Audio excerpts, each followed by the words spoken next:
Come with us on a journey into the unknown, the unexplained, and the unbelievable. We will test your senses and challenge your beliefs. A world where science and religion clash. Or do they? You will meet real people and hear real stories, but you will not believe. You will witness strange sights and hear strange sounds, but you will not believe. This is the New England Ghost Project. Welcome to the nightmare. Good evening, everyone, and welcome to our Halloween special of Ghost Chronicles Next Generation. I am Ron Kolek, your host, New England's own Van Helsing, and with me is my co-host, the lovely blonde Bombshell herself, Anne Kerrigan. Hi, everybody. I'm so excited. We're doing a show. I don't care how we're doing it. Where's your mask? I'm at home. I don't need a mask. Aren't you afraid to catch a computer virus? No. Oh, that's why I'm wearing it. You like my mask? I love your mask. That's very cool. What's all over there? It's the Puerto de Dios. That's the bride and groom from Day of the Dead. Ah, nice. Yeah, the bride and the groom. Yeah, very cool. I love it. My sister-in-law from Florida made it for me. Aw, that's really nice. Yeah, I love it. I have all different kinds of masks now because, it's just another way to express our individuality. And I have Halloween masks. I have a Day of the Dead mask. I have Peanuts masks, and I don't even know. See, I was a little leery because I went to Awake and I wore that. It's perfect.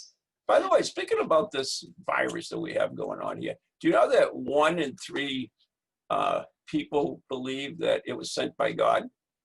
Really? Yep. I did not know that. 1 in 3 believe it was sent by God for us to self-isolate and to reevaluate our lives and to become better people. Hey, I don't make this stuff up. You know what? It sounds reasonable, honestly. I wouldn't be surprised to tell you the truth. Huh? I wouldn't be surprised to tell you the truth. Yeah. Well, to be honest, we need a good kick in the ass right now anyways. Yeah, I would agree. I would agree with that. Although if it was sent by God to make us all better people, then what's all this crap on the internet that I don't even want to read every day? So yeah, I know. Yeah. Whatever. Yeah, okay, if you say so. How do you like my backdrop? It's excellent. I love it. That's the beauty of having your own home studio, right? You can just do whatever you want. Yeah. I like your stuff in the background there too. That's all my regular stuff. There's that lovely skull that you bought me for Christmas one year. Yep. There's my palmistry hand, for palm reading. Read me. X-Files poster. And of course, my famous, trust me, I'm psychic, tarot cards. I love it. Anyway. We have a great show tonight. Yes. And I'm right. really We are excited. doing a show other than us. Yeah, I know. We're not just going to talk for the whole hour. I mean, we haven't done a live video broadcast, obviously, since March. Yeah, actually, we never did the March show. So the last one was February. Goodness gracious. The last live one. I mean, I threw up a couple in between, which were just things I edited at home. Yeah. Yeah. Not me and you, buddy. So sad. I know, it is sad. Yeah. I miss you.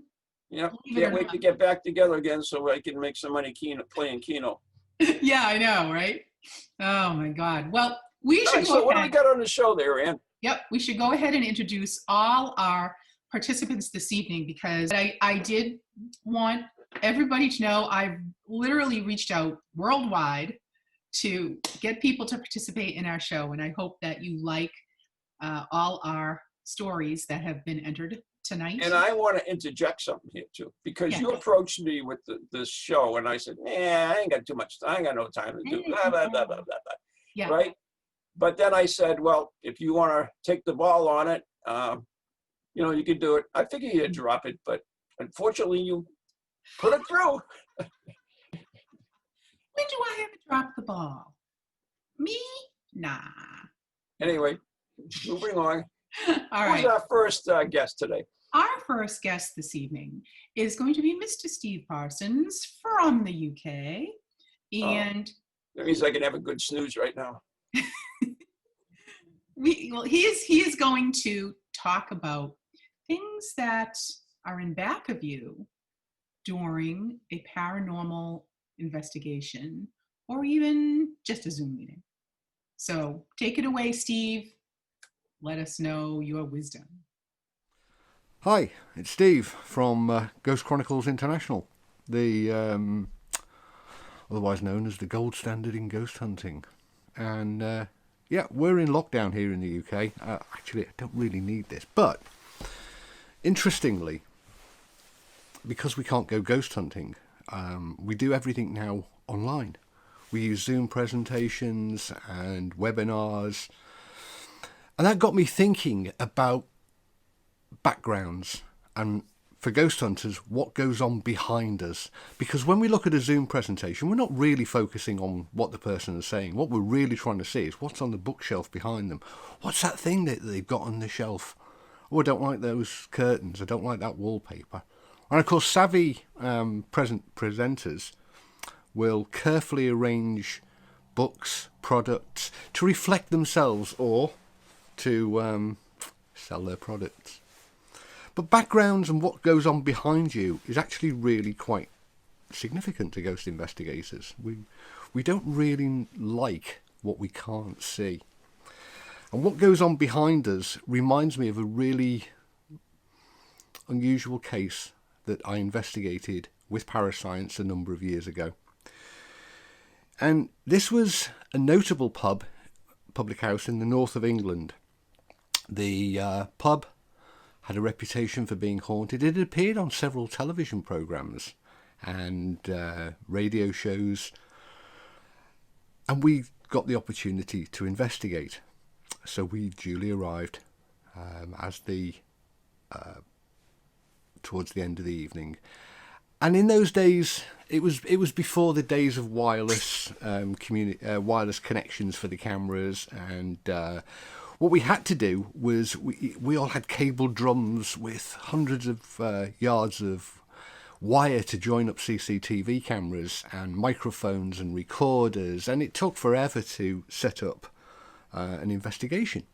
So this was all dutifully done, and we needed a location, we needed a base camp to set up the monitors, to set up a control point. And that was that the room was duly chosen. We were told that we could have a basement room out of the way, which we could set up in. Now, all the equipment was put out. It took about 2.5 hours to set up all the equipment, and we chose this. We had this room in the basement.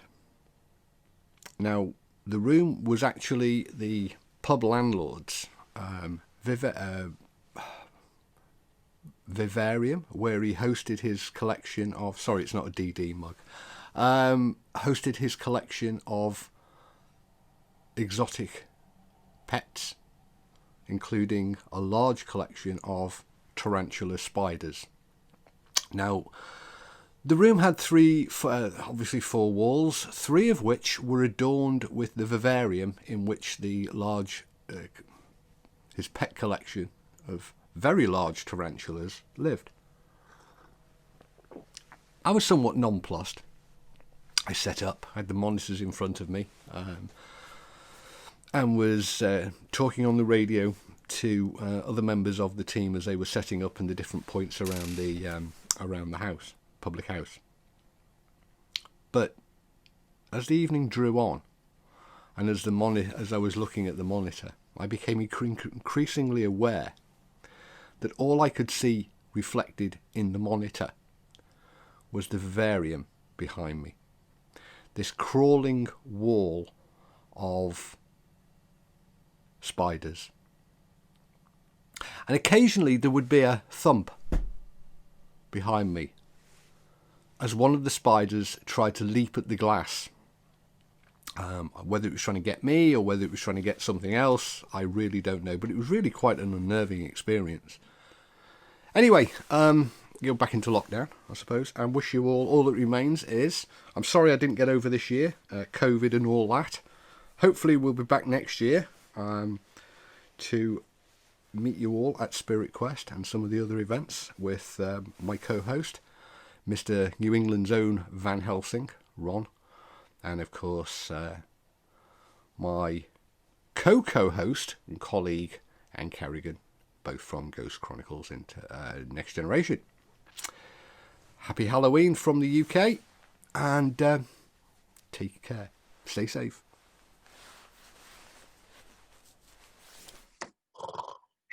Hey, stop that. What? Oh, Steve over? Yes. God, he puts me to sleep. Oh, you're awful. He draws out everything, every sentence. Oh. Damn. He was great. And thank you, Steve, for your contribution to our Halloween show. Yeah, Steve. Thanks a lot. Appreciate that. I needed the snooze. Van Helsing needed a nap. Anyways, what's our next one, kid? Next up, we have another Steve, but it's Stephen Scott. And he is coming to us from the ocean nearby Scotland. And he has, excuse me, and he has a very interesting story, which is a folklore kind of story called Archie's Besom. Does he speak English, or do we have to interpret it? He will speak English, I guarantee. Oh, good. It's a very spooky story. You're going to enjoy it. So take it away, Stephen Scott. Halloween, a time for chills, where the dark of night creeps ever into our presence, and where very often we come into contact with creatures from the nether worlds, ghosts, ghouls, witches, hoolits, and other creatures with Scottish names you won't understand. This is a story about when one man encounters such a creature of the night almost. And his name is Archie. And Archie was a very hard-working little man. And Archie worked with his brother Alex in the Highlands of Scotland. And they both together did odd jobs, and they owned a little croft, which is kind of like a farm, but much more remote and blasted by winds, and you usually have a few sheep and don't make a lot of money. But Archie and Alex, they supplemented their earnings from the croft by doing little odd jobs for everyone round about the local villages. And Alex handled all the money, and Archie received at the end of every week a sixpence, a tiny little small amount of money, and it didn't matter how hard they worked, didn't matter what he was doing, Alex always gave Archie the sixpence and kept the rest of the money for himself. Shame on you, Alex. And then one day, while they were working, Alex was in the field, and little Archie was working away on this dike, which is like a fence made of stone. As he was working away in this dike, he saw a man come up to him, and this man looked like a tinker. Now, a tinker in Scotland is a gypsy or a traveller. And this tinker comes up to him and says, "Excuse me, son, is there any chance I could get into that field and pick some of that heather?" And Archie looks at him and goes, "Well, it's not mine, but of course, I don't think the farmer will mind." So the tinker jumps the wall and goes into the field and starts pulling up heather from everywhere, huge bundles of it. And Archie says to him, "Oh, can I just ask, what are you going to do with all that? What's all that heather for?" And the tinker says, "Son, I'm going to make a broom. And with this amount of heather and a couple of sticks and something to bind it with, I could make 20 brooms." "Oh," says Archie, "that's interesting. And what do you do with the brooms? You sell them?" "Aye, son," said the tinker, "we sell them." "Oh," says Archie, how much for? How much does a broom go for?" "Sixpence." "Oh, and how many of them can you make in a day?" He says, "Son, I can make one an hour. So within a day, I can make 10.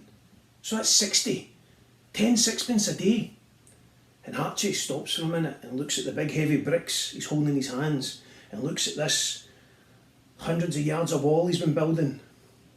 And somewhere inside, a wee light goes on, just like that, in his skull.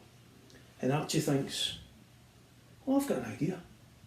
So he goes walking up to his brother Alex in the field and goes, Alex, I quit. And Alex goes, what do you mean you quit? And Archie's like, I quit. I've had enough. What do you mean you've had enough? I'm not doing it anymore. I've had enough. I quit. I'm not working for you anymore, Alex.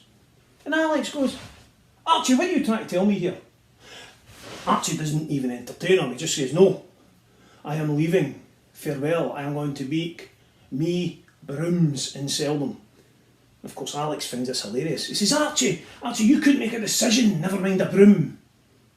And what do you need any money for anyway? You live with me, I give you all the food, I give you shelter.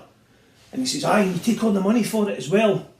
Fare ye well, I am gone. And he turns and leaves. And on his way out of this little farm, he gathers up heather and he sees a tree and he reaches up and he grabs the branch and he pulls it down, and as he's walking he bundles it all together and he stops and he thinks, this is my first broom, I'd better make it correct. So he does. And he makes the biggest broom anyone has ever seen. And he looks at it and he thinks, this is a treasure, this is a work of art. This will make me a fortune. So he goes knocking around all the doors in the village. And the wee ladies open the door and look at him and go, oh, heavens, what's that you're selling, son? He goes, would you like to buy a broom? And they look and go, no, I've got no need for a 9-foot, 10-foot broom. What do you think I'm going to clean up with that? I could barely even lift it. And poor Archie gets the same thing every door he goes to. He's either laughed at or they just don't want to know about his broom. And he's despondent. And his wee heart's breaking. And he goes walking out of the villages. And he thinks, Alex is right, I'm nobody. I'm a nothing. And he spots this little cottage on the hill. And he thinks, well, try again. So he goes walking up and he chaps on the door. And the door opens and out steps this giant woman, 7 foot tall. And Archie goes, hello. And she looks down at him and says, hello, son. My, that's a lovely broom you've got there, possibly the best I've ever seen. It's magnificent. Would you like to part with it? And Archie, being a man of business venture, looks up and goes, aye. So she says, I'll tell you what, son, I'll give you a 6pence for that broom. And Archie goes, that's fine, I wasn't looking for any more.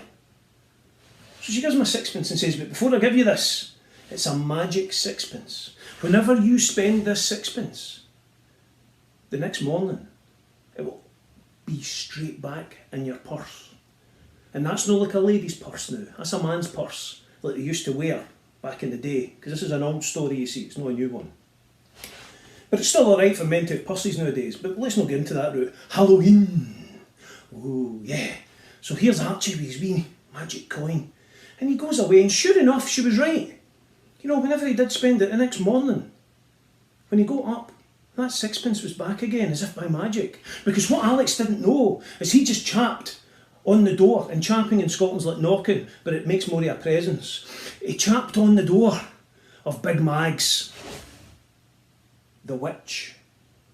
Now, Big Mags has been looking for an opportunity to find a broom to fit her. Big Mags was 7-8 foot tall if she was an inch, weighed 300 pounds, and could arm wrestle a bear, if any lived in Scotland, but they don't. So she just used big rocks. And Big Mags, she'd been waiting for years to go to the wee Halloween party up at the Birch Tree Woods. But she could never get there, because it was too far to walk. And there was all these mogs and bogs and midges and it was all smelly. But now she had a broom, she could fly. So Halloween night comes up and off she goes on her broom through the air. And she lands at the party. And these witches haven't seen her for many, many years. And she'd forgotten how much they hated her. And they're like, oh, here comes Big Mags. We thought that was your bum blotting out the moon. Oh, watch where you land, Mags. There's only 3 feet for your shoes to get in. You know, look at this big lump. What are we going to do with her? I hope we brought enough food for 30. Now big Mags has turned up. And Mags didn't like this, as you wouldn't. Now I should say Mags is short for Maggie or Margaret in Scotland. But we'll continue to call her Big Mags because I don't want to put her nose out just in case. So Mags thinks, aye, it's on. And she starts casting a wee spell. And this spell she reads and enchants and brings forth from her very soul the spirit that she's been looking for years, because she's the strongest witch out there as well as the biggest witch in Scotland. And then all of a sudden the brooms fly out the hands of all the other witches and they start spinning round about the woods. And the force is amazing. Oh, the winds are howling and the brooms are flying higher and it's like the inside of a tornado.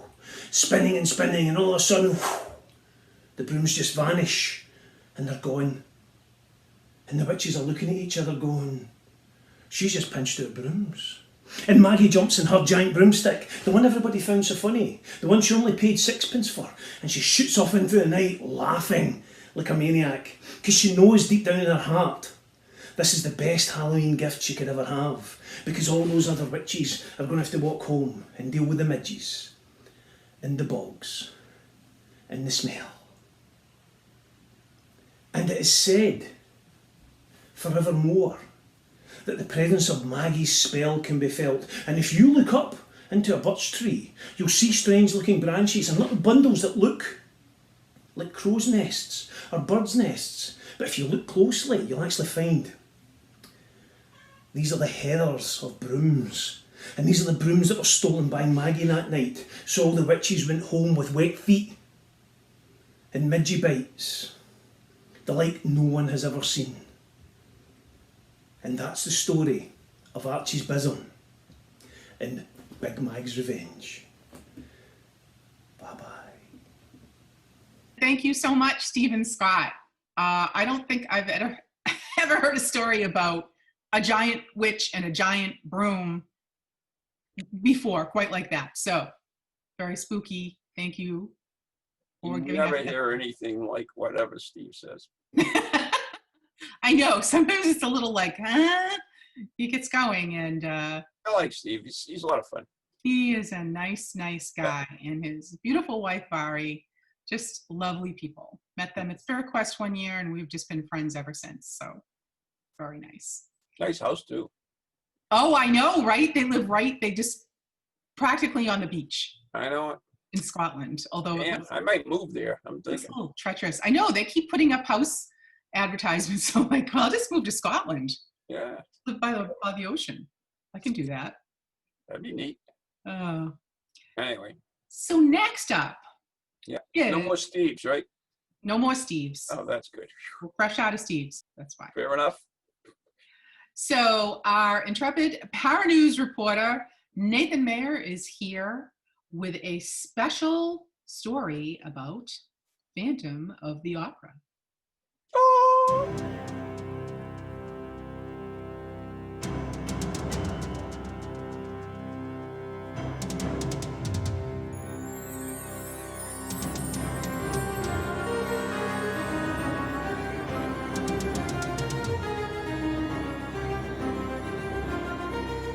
Bonjour, my name is Eric Mulheim, formerly known as the Phantom of the Paris Opera. I will be your guide through dramatic screen adaptations of my life through the decades. Certainly, some movies are better than others, so I will note my top 3 picks on this list of 10 that I will be looking at. The first is a silent film made in 1925 by Universal Studios. This version stars Lane Chaney Sr. as myself. For this classic silent film, Universal Studios created a faithful replica of the Paris Opera House as a setting. Due to tensions on the set, there was a switch in directors, and Edward Sedgwick finished the film while changing the direction of the movie. His take on the novel and making it dark romantic movie with comedy was not popular with audiences. Finally, the film was reworked one last time with Maurice Parver and Louis Weber. They removed most of Sedgwick's contribution and returned to the original focus. This time the movie was a success, with audiences in 1925. The film was reissued in 1929 with sound effects, music, and some reshot dialogue sequences, but none with Chaney. The scene that depicts me playing the organ and Christine, played by Mary Filman, creeping behind myself to snatch my mask off is cited by critics and connoisseurs of film art as one of the most memorable moments in history of film. The makeup was so disfiguring that the camera operator lost focus while shooting the sequence, and theaters were urged to have smelling salts on hand in case ladies in the audience fainted in horror. This film is my first top pick of this list. This movie is appropriate for ages 11 and up.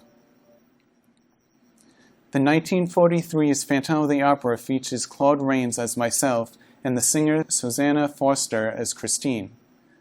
This film reused the same opera house studio set as the original silent film and features the spectacular scene in which I caused the chandelier to crash down on the heads of the audiences. In this version, however, horror is mostly downplayed in favor of grand operatic spectacle. My animus was caused by the credit for my musical compositions being stolen by the opera's conductor. In this motion picture adaptation, my facial disfigurement is caused by having acid thrown on my face, rather than having been born disfigured, which really occurred. This accidental disfigurement became common and copied in later film versions. The 1943's Phantom of the Opera is appropriate for Phantom fans ages 12 and up. The 1962 version features Herbert Lorre and Heather Sears. This version has me playing the Toccata Vogue in D minor by Johann Sebastian Bach on the organ, which has become a cultural trope indicating tragic horror. The plot is like the 1943 Claude Rains version, with me prodded into activity because of my own masterpiece, an opera about Joan of Arc, was being mounted in the opera house and credited to the opera's conductor.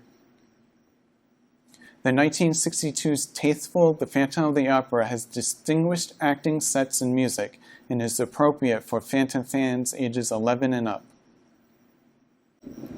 The 1974's Phantom of the Paradise is Brian De Palma's satirical Phantom of the Opera for the 1970s rock scene. It is an outrageous horror rock comedy cult movie and satire of the music business. A freak accident leaves a meek rock composer horribly disfigured. He hides his face beneath an eerie bird-like mask and haunts the Paradise Theater, seeking revenge. This film homages the 1943 film by having the Phantom as a man disfigured by acid. Phantom of the Paradise is appropriate for Phantom fans ages 14 and up. The 1989's The Phantom of the Opera was directed by Dwight H. Little and features Robert Englund and Jill Schoelen. This is a rather sadistic and gory depiction of my life story, though in this respect it resembles more my life than some other romantic versions. There is a Faustian motif throughout, and the film features extracts from Gode's opera Faust, as in my life. This version sees me as a handsome man who sold his soul to the devil in return for being loved for his music. His disfigurement is the devil's way of making sure he is loved for no other reason. An additional innovation is that instead of putting on masks, the Phantom character stitches his disguises with thread and needle into his skin. The 1990s TV miniseries The Phantom of the Opera features Charles Dance and Terry Polo. Charles Dance does an excellent job and superb as myself and made me look elegant, which is not an easy feat. The physical production values throughout are first-rate and gloriously lavish. This version has a few old-fashioned but genuinely scary moments and makes my romantic relationship with Christine both touching and frightening. This is the first film to avoid showing my unmasked face, and production ever to be filmed on location within the famed Paris Opera House in France. The 1990s television miniseries The Phantom of the Opera is appropriate for Phantom fans ages 16 and up. This 1991 musical video was filmed before a live studio audience. This production, not to be confused with Andrew Lloyd Webber's stage musical, offers a lighter and occasional comedic take on my life and features David Stoller as myself and Elizabeth Walsh as Christine, the musical ingenue who gets caught in a complicated, dangerous relationship with the semi-sinister Phantom. The 1998 The Phantom of the Opera was directed by Dario Argento and features Julian Sands and Asia Argento. Julian Sands portrays a good-looking man whose animus became from being abandoned as a baby and raised by numberless rats in the deep levels of the opera house, and somehow has developed telepathic abilities. He kills off various people who, in his opinion, sold the admirability of the opera house. This is the only film version of my life in which the character wears no mask at all. Cinematographer Ronnie Taylor worked on both this film and Phantom of the Paradise. Joel Schumacher's The Phantom of the Opera is a 2004 film adaptation of Andrew Lloyd Webber's 1986 musical and stars Gerard Butler, Patrick Wilson, and Amy Rossum. His visuals are quite good, but the direction hits a sour note. The Phantom of the Opera at the Royal Albert Hall video, which celebrates the mark of the extraordinary milestone of 25 years of the show in 2011, is appropriate for ages 10 and up, and is my third pick on this list, because it's excellent in capturing the spirit of the musical. If you want to know more about this version and its sequel, Love Never Dies, please catch the premiere episode of West Bridgewater Community Access Media's The Theater Niche. And thank you, Nate. Oh my God, I had no idea that there were so many different Phantom of the Operas. I mean, it's pretty crazy. But apparently it's just been dragging on for a million years, and they just keep redoing it. But, We should do it. oh, we should do the Phantom of the Opera? Okay.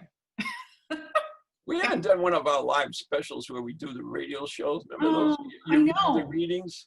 Those were so much fun. They were really. We don't I have don't them. even think anybody listened to them, but they were fun. They did. Of course they did. We made all the kids in the multimedia club jump in there with us. Those are really cute shows. I enjoyed those, and Sure. I miss. We don't have the multimedia club right now, obviously, so we really miss our kids too. Now you save money on T-shirts at the end of the year. Yeah, well, I do miss them. We're actually gonna try and get the kids on via Zoom next week. Oh, cool. There's that word again, Zoom. But two of the kids stopped by after school one day, and we're doing a hybrid in East Bridgewater. So they came in and they had their masks on, but they're like, we missed the club. Can we, get together somehow again? And Russ and I were like, sure. And they said other clubs are Zooming, so we're gonna try it. See how it goes. So they cut out all clubs at all? All after school, and except for a few sports. You Well, that's can't weird. have They any- allow sports, which is probably more dangerous than clubs, yeah. and Yeah, I know. it's logic for you. You got me. Huh? All right, kid, what do we got on our next video here? Next, we have Roxy Zwicker talking about the haunted Wentworth by the Sea.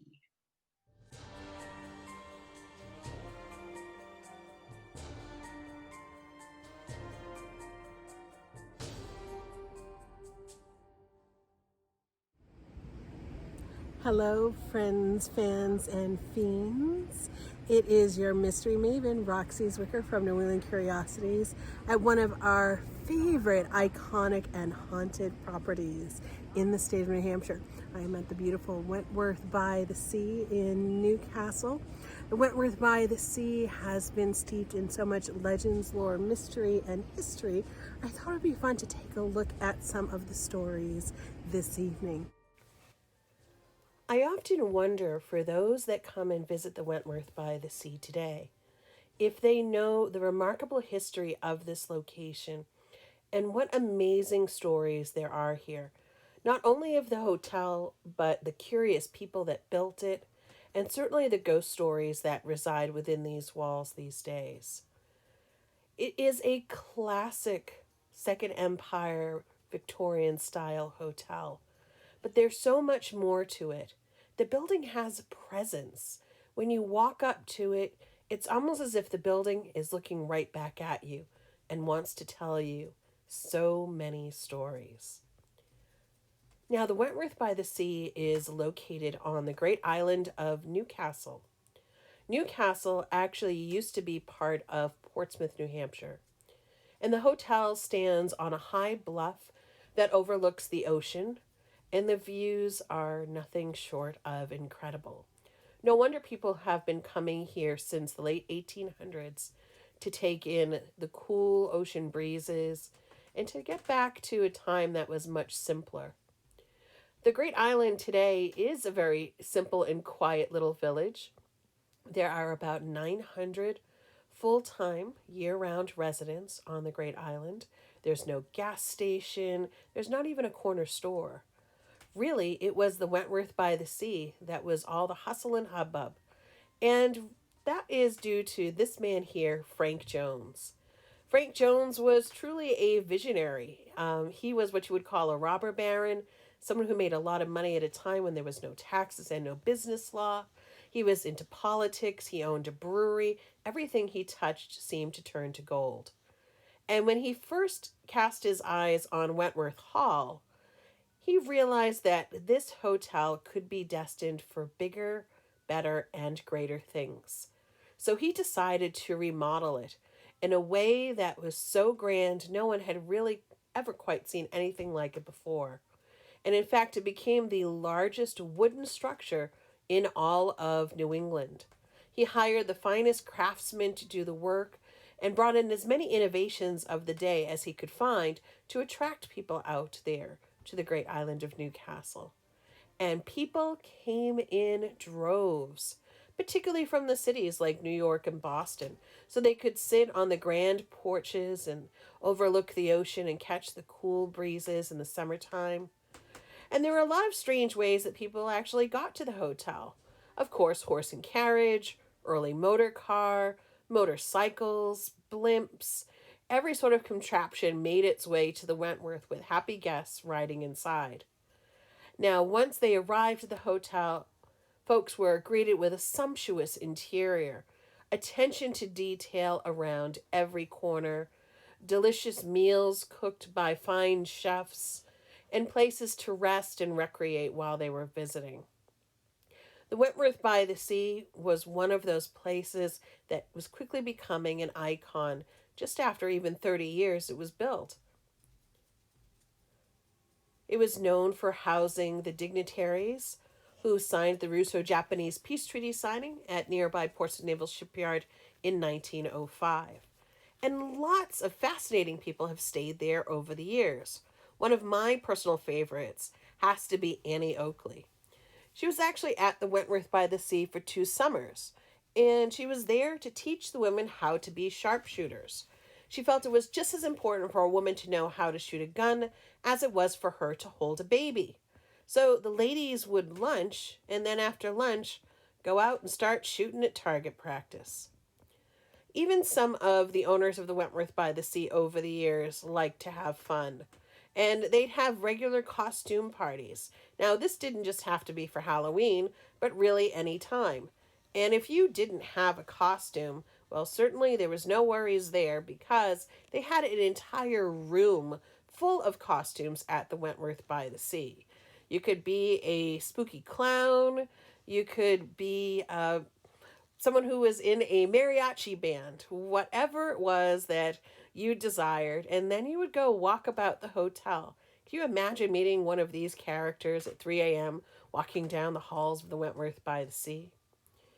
The Wentworth also became the perfect place for weddings, gatherings, parties, and there were a lot of things to do on the property, from the ship-shaped theater to the golf courses, the tennis courses. There was something for everyone. The Kennedys were at the Wentworth in the 1960s. Prince Charles was at the Wentworth by the Sea in the 1960s. Richard Nixon was even there. However, by the early 1980s, the Wentworth had fallen on hard times. Due to foreign ownerships and bad business deals, a 3-day auction was assembled to sell off all of the assets of the Wentworth by the Sea. Room by room, lot by lot, the rooms were emptied out. All of the fixtures were carried out. People came from far and wide just to get a piece of the Wentworth by the Sea. And at the end of the last day, when the last article left the Wentworth, it became abandoned. Wind, weather, vandalism took its toll on that old girl, and it was really uncertain as to whether or not it was even going to be around, because they started tearing down sections of the hotel, and all of the history that was once so grand was now being converted into condos, and it really became a rather spooky place. I've spoken to a lot of people who told me that they used to break in and sneak inside to see what was left. Now, this spooky facade was the perfect place for Hollywood to come calling, looking for a horror movie set. They brought in Robert Downey Jr., Annette Bening, and Aidan Quinn. And in 1999, a horror film was released called In Dreams. A lot of Annette's freaky dream sequences were filmed at the Wentworth. The Wentworth in the film was also called the Carlton. You can still check out that film, and it's worthy of seeing. Efforts were put forth pretty strongly after the film to help preserve the hotel. It was a grassroots effort to do what they could to save it from the wrecking ball. However, despite all efforts, all of those years of abandonment had really taken its toll on the old hotel. And it wasn't certain if anything at all could be saved for the rebuilding that was coming. Ocean Properties and the Marriott Corporation invested in the property, and they were going to rebuild the Wentworth from the ground up. However, they were going to stick to the original style of the hotel. Now, certainly it was a sad thing to see the old hotel go. However, they did save parts of the hotel to be built into the new property. As soon as the new Wentworth by the Sea opened, it looked just like the old one, and you could still have that same sense of history there. And of course, the ghosts were probably more happy than ever to see this property be rebuilt. Today there are 161 rooms in the hotel, but at one time there were well over 400 that were there. One of the first things I discovered in relation to the ghost stories at the hotel, that right away people were sharing their own experiences with the staff in the front desk of things that they were experiencing that didn't seem to be of this world while they were visiting the hotel. Whether it was in their rooms or different sections of the hotel, staff started to keep track of all of the ghost stories in a ghost journal. And that ghost journal is still kept at the front desk in the reservation computers. Guests had described all sorts of strange anomalies in the middle of the night. Things such as an 8-year-old child was often seen or heard rolling a ball up and down one of the hallways. Doors would lock and unlock. TVs would turn themselves off and on. Windows would open and close. Strangely enough, I actually spoke to a woman at a Chamber of Commerce event who told me that she was up there on the property before the hotel was even finished, and she was walking around hearing music playing from the 1920s, and she couldn't explain where or how that was happening. For a short time, we actually did ghost tours of the property for the hotel. And the reason for that is they wanted to learn more about who their ghosts might be. So some of our tours actually started in the spa area, because the managers of the spa said that guests had reported, again, seeing some strange things. such as a rocking chair rocking by itself by the pool, seeing a woman dressed all in black in the waiting room of the spa, who appeared to be maybe from the 19 teens or 1920s. It was quite fascinating that we were able to make contact with her, and she was waiting for her date to arrive, who had never showed up. And oddly enough, I'm not sure that he's ever going to show up. Stories about the pizza guy coming to deliver a pizza to one of the rooms is also one of my favorites. He knocked on a door, there was no response. Then all of a sudden, he ended up hearing noises coming from behind that same door. On his way out, he stopped at the desk, and they said that was a utility closet, and there was no way he could hear anyone coming from that room. Even the grand ballroom has stories of a woman coming down the grand staircase when the room is dark and hearing champagne glasses clinking. So I really hope that if you have an opportunity to come up the seacoast, that you'll check out the Wentworth by the Sea. It's an absolutely amazing place with lots of great stories. And of course, I hope you have an opportunity to check us out too at New England Curiosities. Again, my name is Roxy Zwicker, and I'm happy to share stories with you from a lot of my travels, but the Wentworth is right up at the top of my list. As I love to say to everyone, have fun, stay spooky, and maybe I'll see you out there soon. Well, that was pretty good. And you know, I've been to the haunted Wentworth. Really? I've never been there. Yeah, I've been there a few times. It's interesting. I was with the manager there, and we were going around. I forget what we were looking at for something, maybe doing an event there or something. I don't know what it was, but we got in the elevator, and when I was in the elevator, and I says, "Do you smell smoke?" And the elevator door opened, and it came out really strong. I said, "You know, I really smell smoke. Was there ever a fire here?" And they said, "Oh yeah, the servants' quarters burnt down. You know, not the servants' quarters, but the dormitory where they all stayed. Right. It had burnt down. So nobody else could smell the smoke, by the way, but me." Oh, that's weird. Yeah, really weird. Wow. Yeah, that was kind of a cool place, though. I like that place. That's cool. And I mean, especially, so I'm assuming you were at the new Wentworth, not the one that they ripped down. Although I think they kept pieces of it, right? Yeah. Yeah. That's what Roxy said. Yeah, they met there for the treaty during was it First World War or Second World War? I forget. Whatever. Mm-hmm. Anyway, so that was interesting. What do we got coming up on our next one, Ann? So our last and final exciting video comes from Leslie Martin, Ooh. my good friend up in New Hampshire.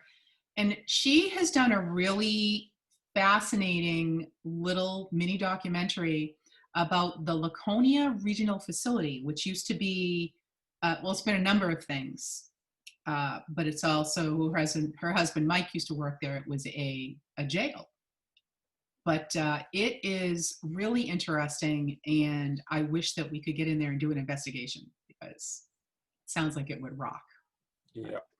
So Leslie, please take it away. Sitting on the scenic hill in Laconia is what remains of a now-closed New Hampshire Department of Corrections prison. The Lakes Region facility did not just house inmates, but also the ghosts of former residents who remain there today. It wasn't a huge experience, but it's something I didn't forget. There was a little girl. I don't know. She was standing there, and I don't know. 1 second she was there, 1 second she was gone. But I don't know if she was crying or just standing there watching. Anyways, that was my one experience at LRF that I won't forget, nor did I write an incident report on. Well, you want to know about the experience I had at LRF? It was in the Murphy building on the top floor. In the summertime, you know, it would get real hot there. And, you know, like 85, 90 degrees on that third floor. I remember doing rounds and checking each room. And walking down the hall on several occasions, I would run into a very cold spot. So cold that I could see my breath.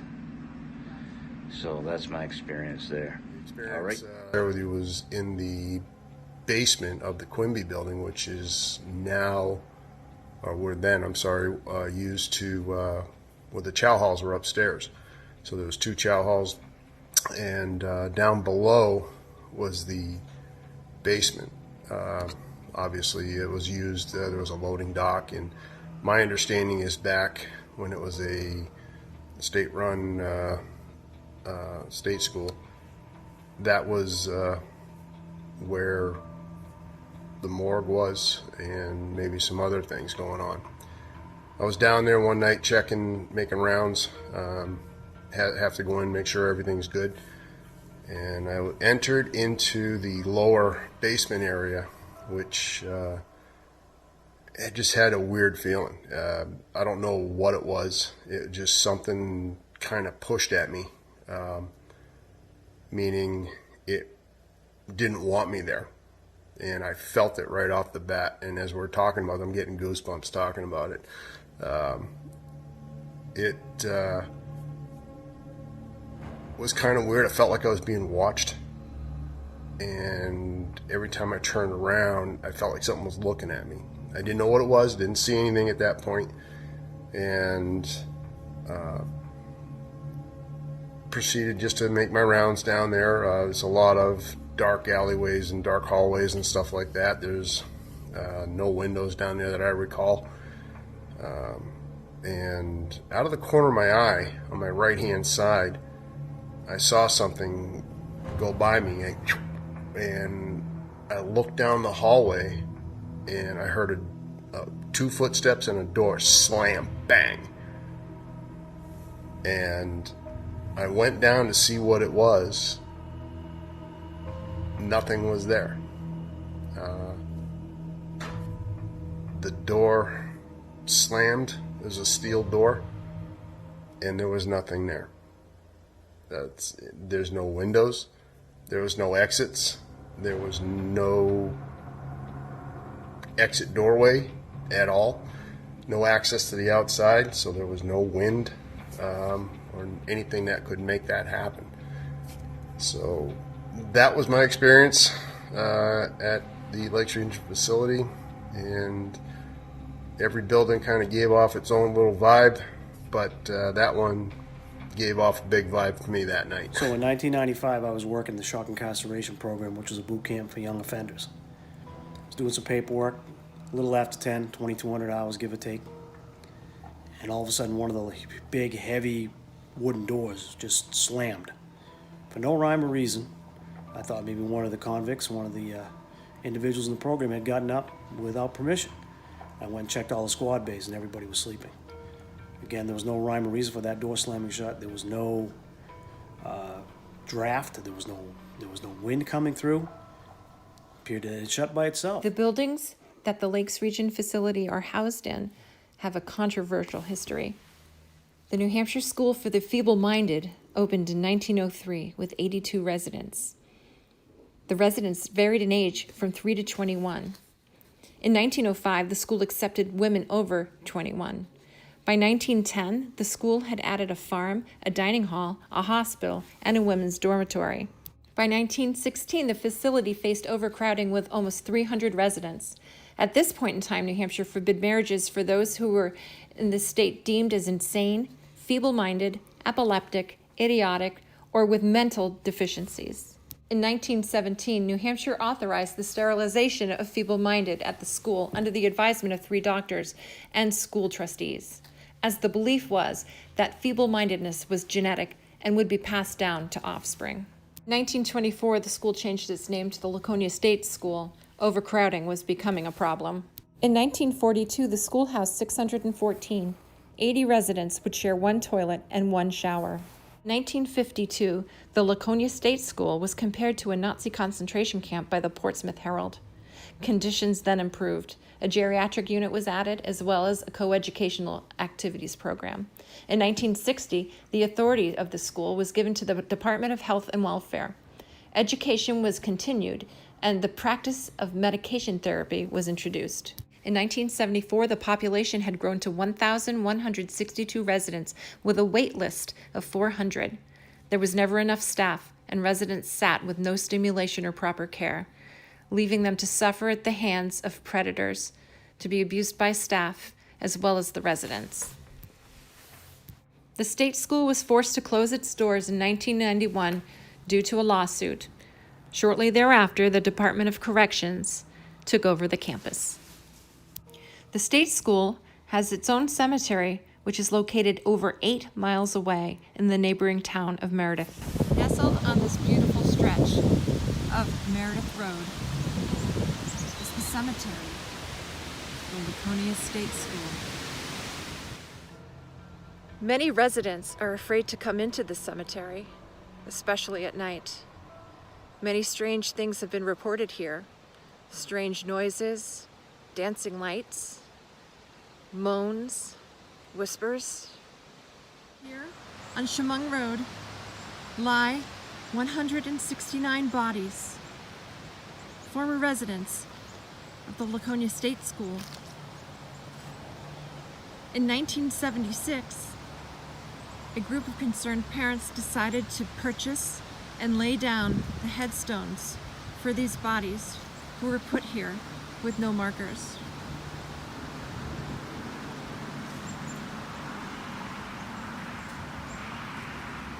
The question remains, 169 bodies, where are the rest of them?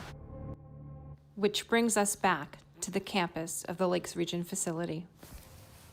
My husband, a former corrections lieutenant, helped me look for clues on the site. This road has really no rhyme or reason. It just goes out into a clear-cut, open area, and it's hidden from everybody and everything. The road leads to this. There's nothing back here, just a clearing. Do you know what that shed was for? No.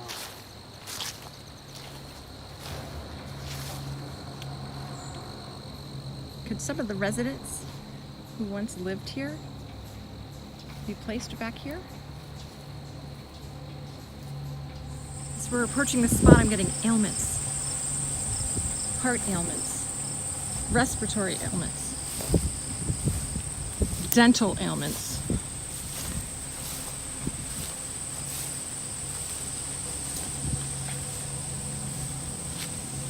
I don't think we're alone in this spot.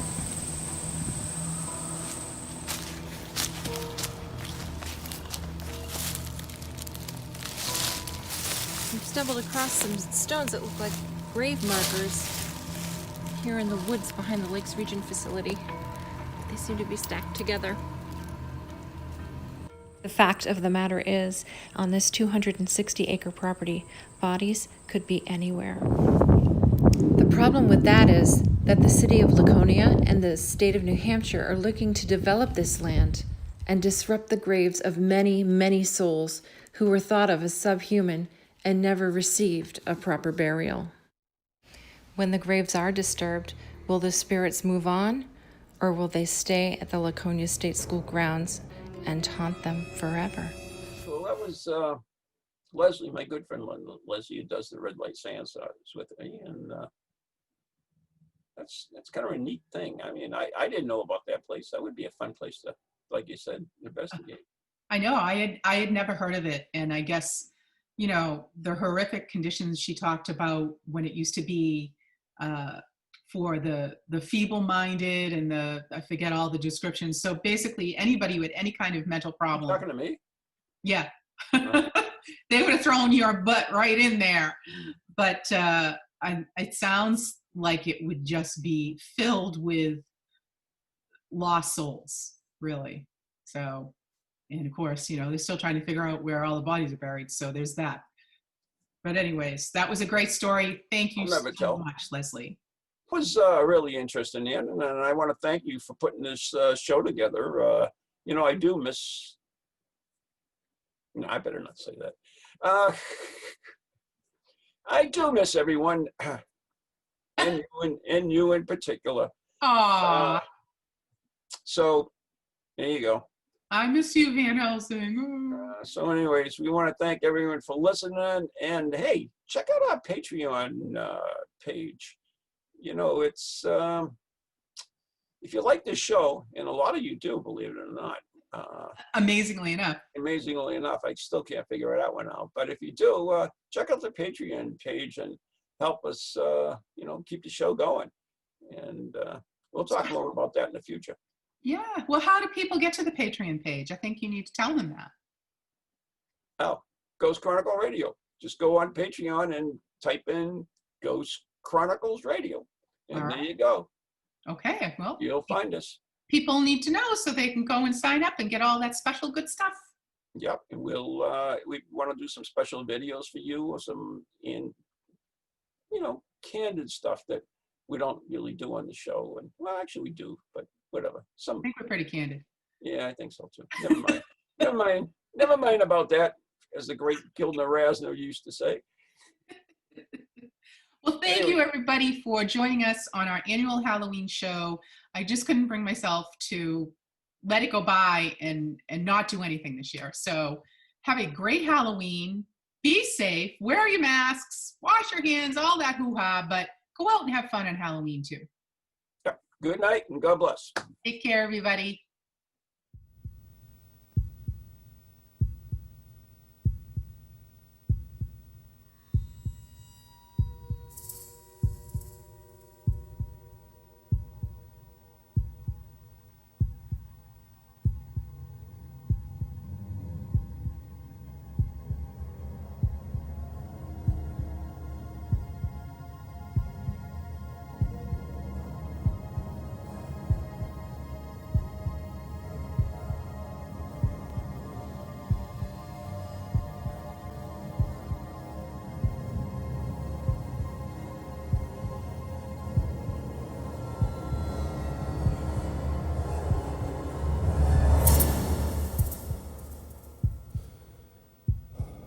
From ghoulies to ghosties, long-leggedy beasties, and things that go bump in the night.